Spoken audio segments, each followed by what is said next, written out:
Ля-ля, играем мы на Android Auto. Да нет, вообще-то не на Android Auto, на вот такой вот штучке. Все уже знают такой тип устройств. Это Play iBox. Это не совсем, допустим, скажем так, как это назвать, не совсем Android Auto, это полноценный CarPlay с полноценным андроидом и, честно говоря, очень классная штука, казалось бы. Но и как во всех моментах, дешевая бывает не всегда хорошим, потому что это бюджетная штука. И, честно говоря, я уже делал обзор на более дорогую вещь именно этой фирмы, ну вот такая вот заставочка, можете пойти посмотреть, в описании под видео есть ссылка, кстати, на этот гаджет, но я решил попробовать, ну, вот, чем отличается такая дорогой гаджет, over 100 баксов, и более дешевый за 48, например. Так что на канале Технозон сегодня с обзором, и я вам вот именно покажу, что такое дешевое. Вот теперь посмотрите, что такое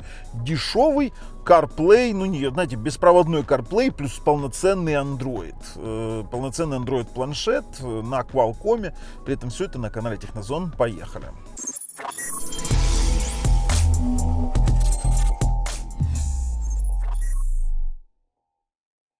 Слушайте, ну смотрите, у меня есть на текущий момент вот этот вот UX 999 Simple Box. Как мы видим, тут Android 11 и еще есть OEM CarPlay. То есть он работает через интерфейс CarPlay. Если ваша машина поддерживает CarPlay, то у вас будет именно этот интерфейс.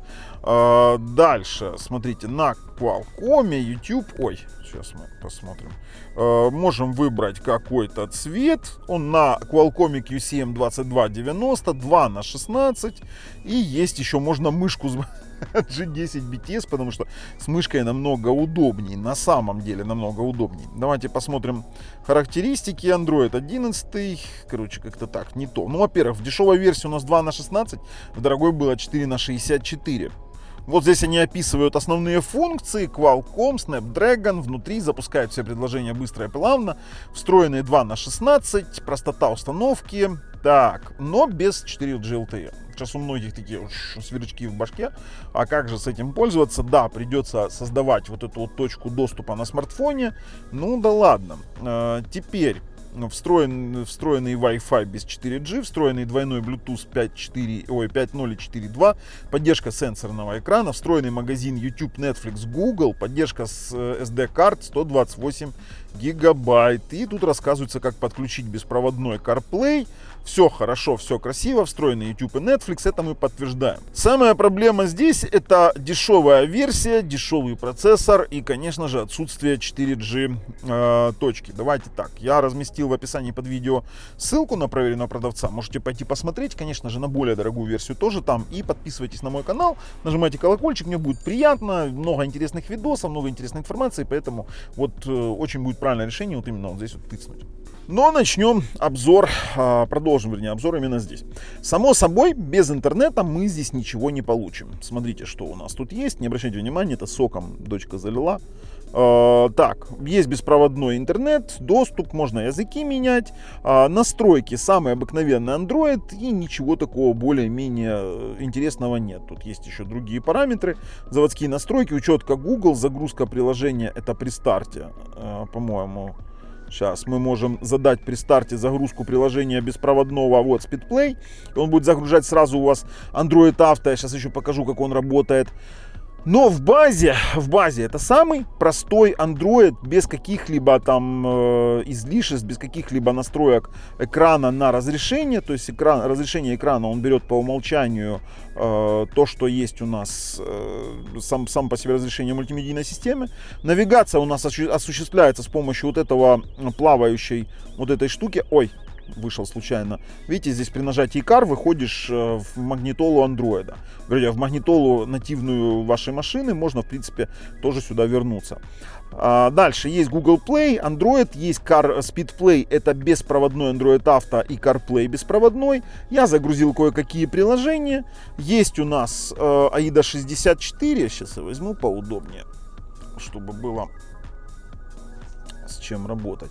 Смотрите, есть AIDA 64, вот если пойти в систему, посмотреть, то это Qualcomm Bengal for ARM. Капец какой-то.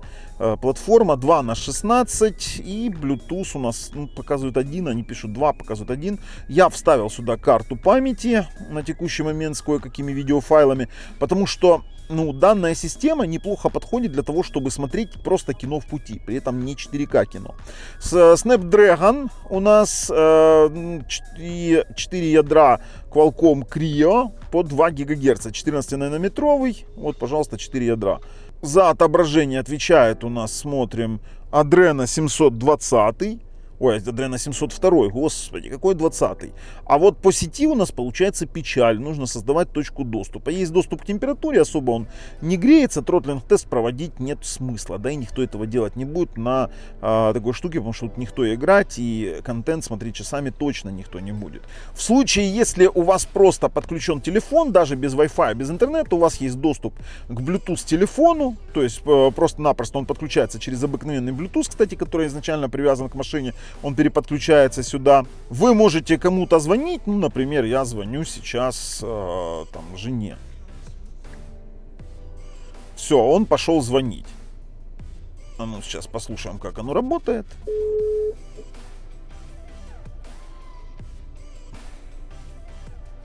А что такое? Юляш, ты сейчас на видео, на тестах, я тебе просто звоню с гарнитуры этой новой. Ты меня... А то я сделала тебе голосовой. Я тебя слышу прекрасно, великолепно. Да? Все, ты отмазалась уже, да, сразу? Вообще без... я поняла просто, что новая гарнитура, но никаких помех, шумов, ничего. Все, хорошо. Слышу, Подожди секундочку, я сейчас нажму тут на кнопочку машинка. Что такое машинка? Алло. Ой, оно в телефон перевело. Все, я понял, как это работает. Все, ничего не изменилось, я слышу тебя прекрасно. Все, спасибо тебе огромное, я тебе еще раз перезвоню на другом обзоре. Все, давай, пока. Пока-пока. То есть я позвонил жене, у меня обыкновенный здесь Bluetooth телефон. То есть телефон завязан даже без интернета. То же самое Bluetooth музыка. Можно слушать музыку со своего телефона. То есть это просто-напросто ты включаешь музыку на телефоне. Включу специально свою музыку, чтобы не было претензий правообладателей. Но вот видите, оно проигрывает. То есть фактически играет здесь. Вы слышите это все в колонках вашего автомобиля. То есть даже при таком раскладе это классно работает. То есть в том плане, что да, это классно. Но мне не хватает, можно, кстати, перематывать, по-моему, или нельзя? Вот, видите, можно только таким образом работать. Вот такая фигня получилась. Ой. То есть в Android Auto лучше. То есть мы сейчас еще Android Auto рассмотрим. То есть вот смотрите.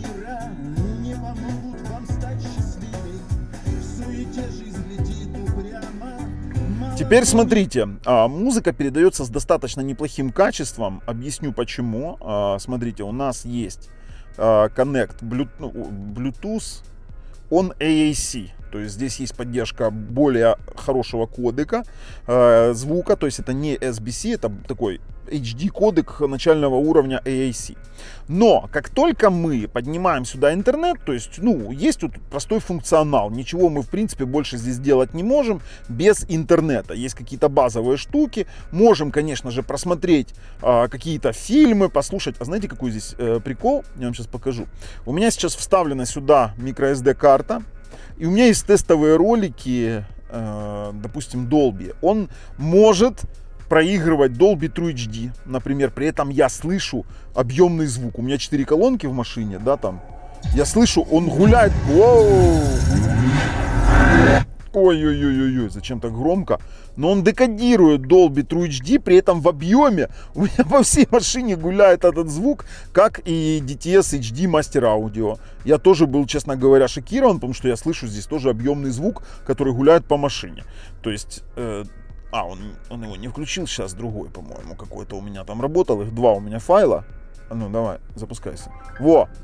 Прям вообще сейчас... жалко, что у меня не пишет стерео микрофон. Вы бы услышали, как гуляет этот звук. Я тоже, честно говоря, удивился. Но у нас есть другой момент.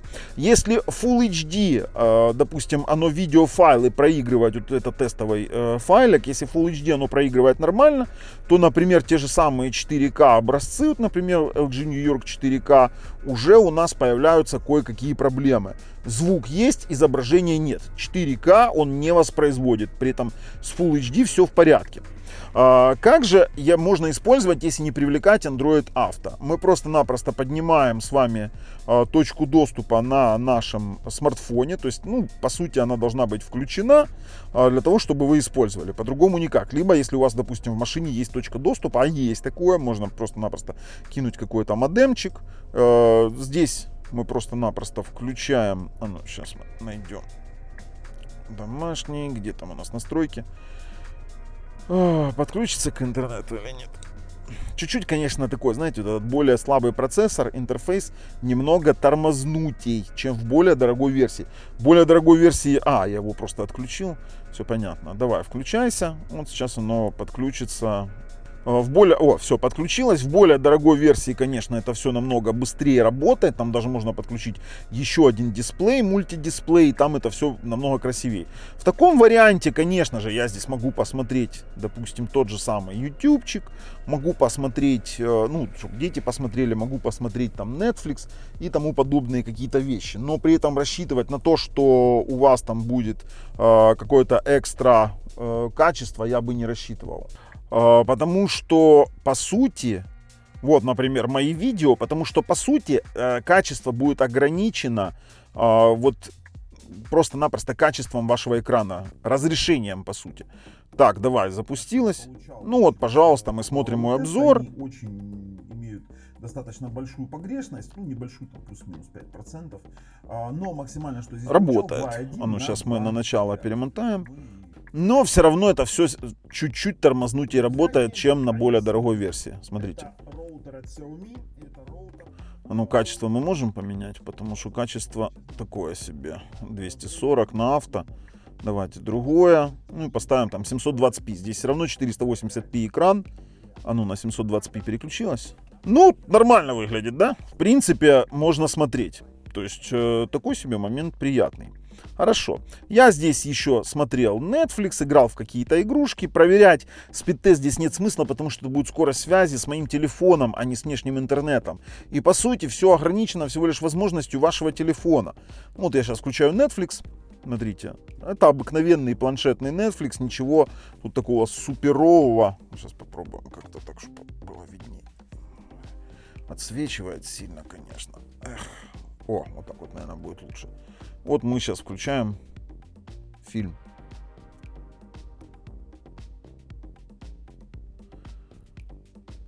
Та-дам! Фильмец можно смотреть. Давайте перемотаем куда-нибудь на серединку.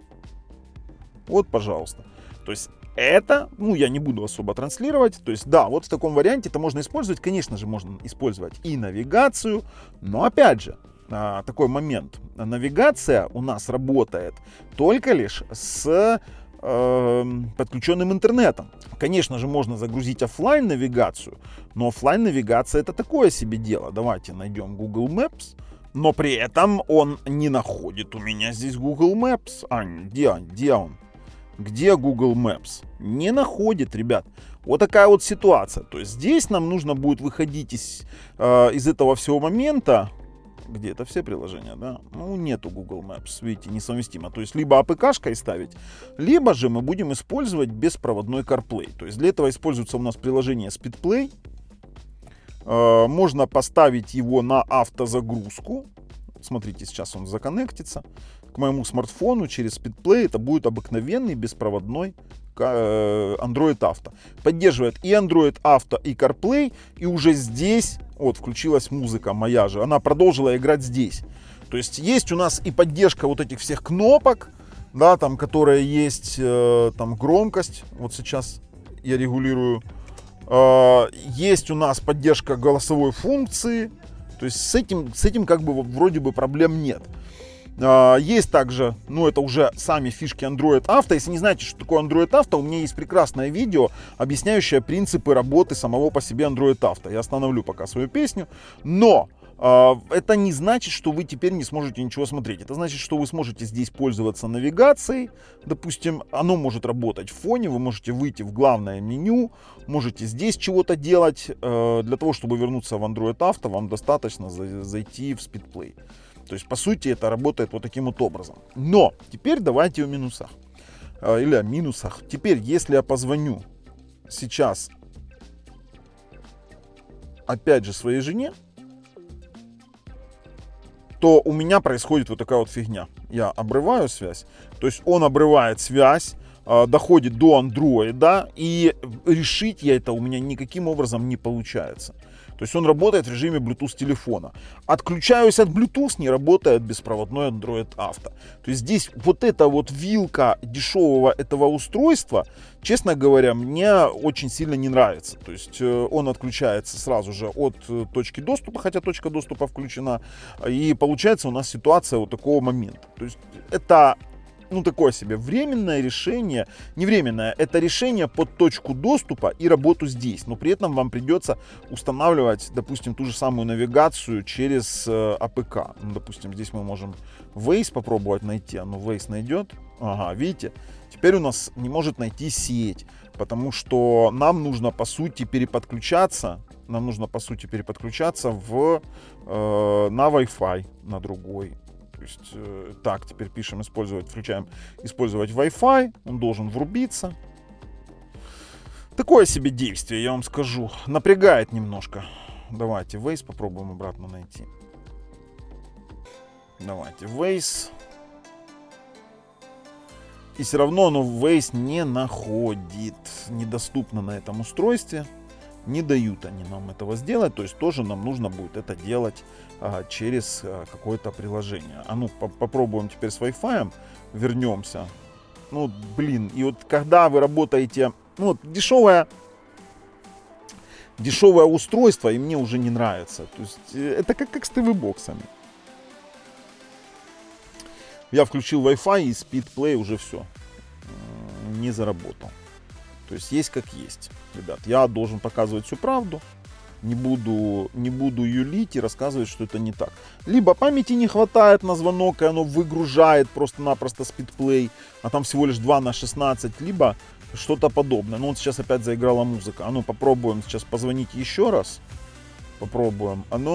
И все равно оно отрубает. То есть мы имеем, что имеем. Ну, мне не нравится так.